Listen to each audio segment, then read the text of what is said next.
You have worked hard, built a successful career and raised a family.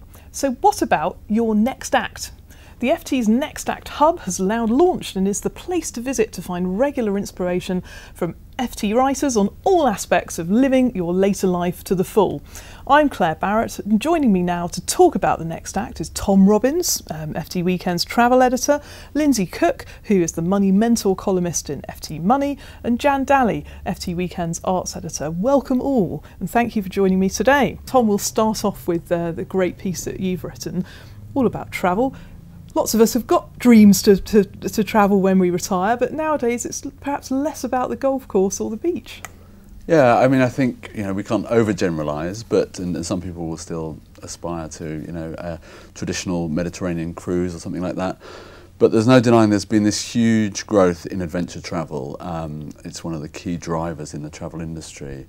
And the surprising thing is that the clientele pushing it is not the kind of 20-year-old gap yearers that you might have imagined back in the late 80s, 90s. It's people who are nearing retirement or who have retired, and they've got the money, they've got crucially the time to do some of these trips, which are more time intensive the more adventurous you get in many occasions. Lindsay, I have to say I absolutely agree. It is a time of reinvention.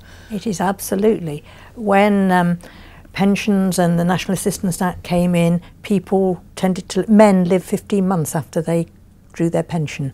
Now, now somebody who reaches the age of 60 has a 50% chance of going to 90 and beyond, and to being healthy for at least the first 20 years of that. So, it's a matter of plan your retirement, have some work as well, because then you enjoy the free time, is how I look at it. The idea of having, well, I can't do golf, but having nothing to do but leisure activities is sad. I'm going to move on to Jan Daly now, who is the FT's arts editor. Now, Jan, you have written a piece for our launch edition of Next Act on the FT website, all about music festivals. Now, I've never been to Glastonbury, I'll confess, because the thought of being in a muddy field gives me the heebie-jeebies. Why would our older readers want to go?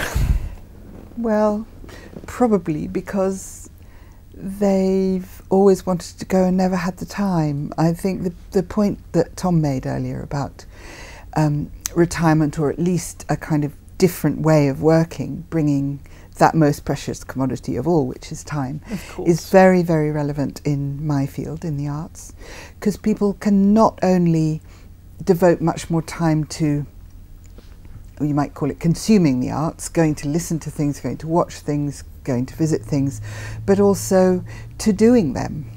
I meet lots of people who have, I don't know, been playing the trombone all their lives in their garden shed because nobody else will let them do it, and keep saying, what I would really love is to be able to follow my musical interests properly and really do this and give it some time. And that's absolutely fantastic, to take part, exactly.